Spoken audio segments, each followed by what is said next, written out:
Hey guys, we are now going to look at matrices and systems of equations.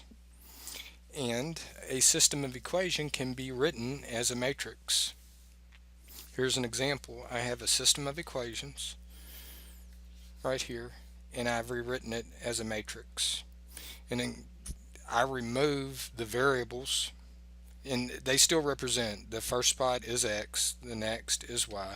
This line represents the equal sign, and the last set of numbers represent the constants. Matrices are a rectangular array of numbers, and we have how we can delineate and call them two different types is that you have your augmented matrix, which contains coefficients and the constants, or you have the coefficient matrix where it's just the coefficients.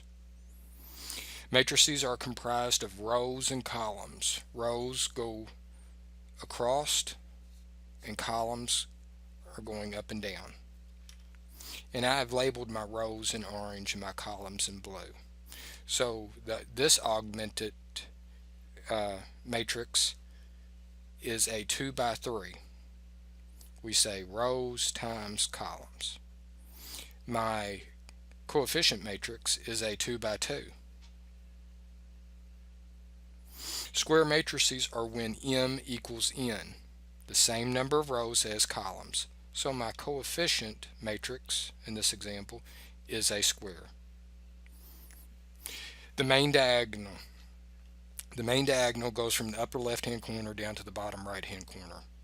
And then the opposite, we call it the anti-diagonal, the upper right to the lower left.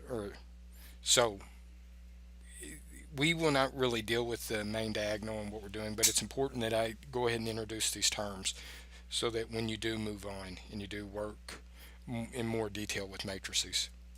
Values in a matrix are called elements or entries. And that's our basic introduction to matrices.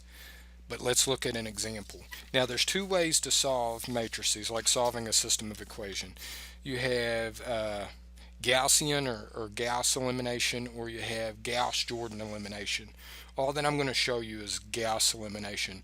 The Gauss-Jordan elimination is just a few extra steps, but for sake of time and what we're doing, really this is an introduction to matrices, and what you're getting is we'll give you the solutions and pull it back to systems of equations. So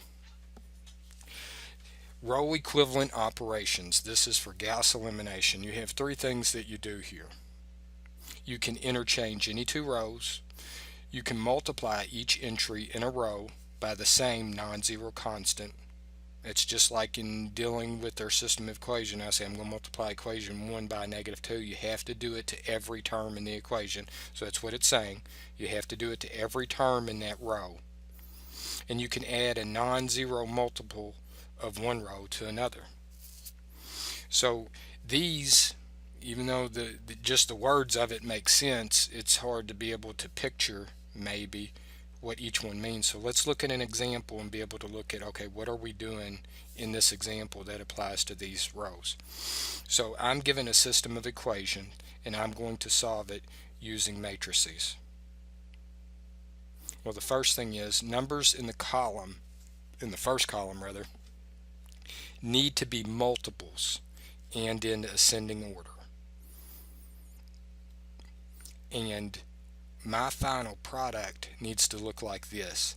I need to have that first entry in row 1, column 1 to be a 1, and underneath it to be a 0, and to the right of it to be a 1. And it's going to look like this right here. This is our goal. I want all of these to be 1s and these in here to be 0s. And you'll see once we get down to the end why. But this is what I'm looking for.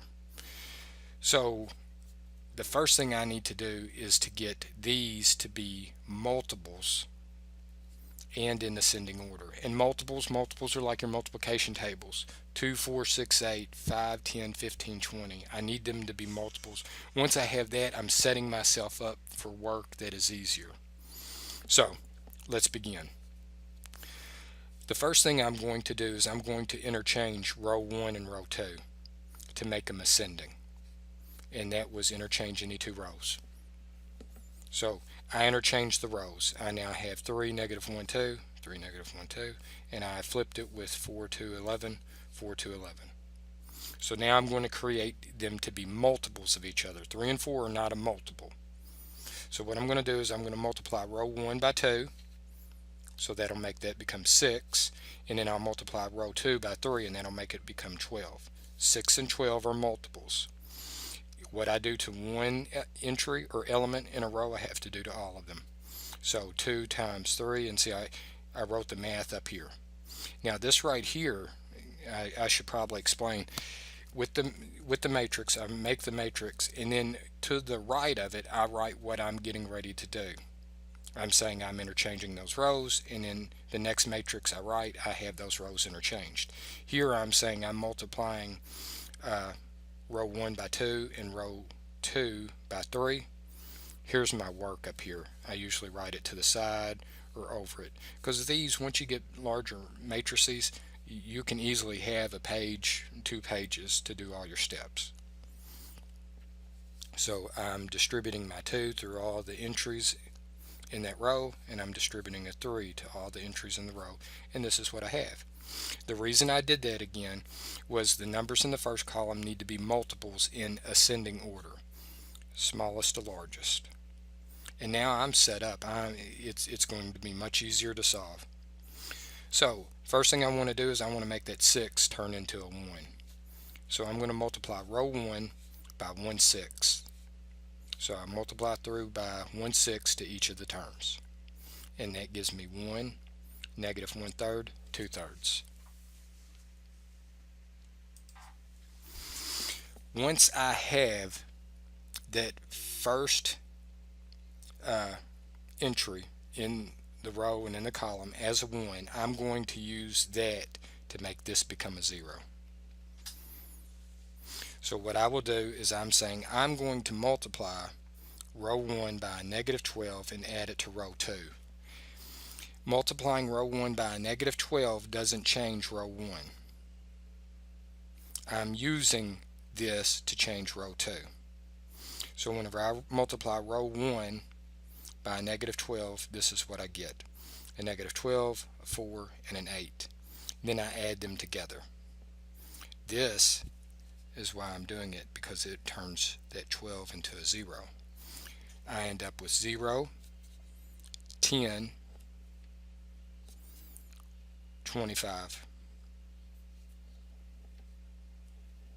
Sorry, I should actually have that written with the negative sign there. Alright, so now I have 1 and a 0. 1 and a 0. The next one I'm going to do is make that become a 1.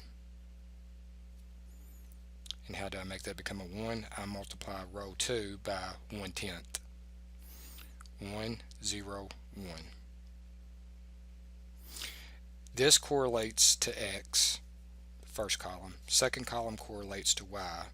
My third column correlates to my constants. I can now take this and rewrite it as a system of equations. X minus 1/3 Y equals 2/3.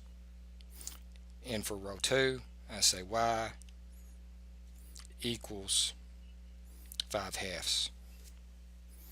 Well, I've already simplified my system of equations down by using my matrices, or my matrix.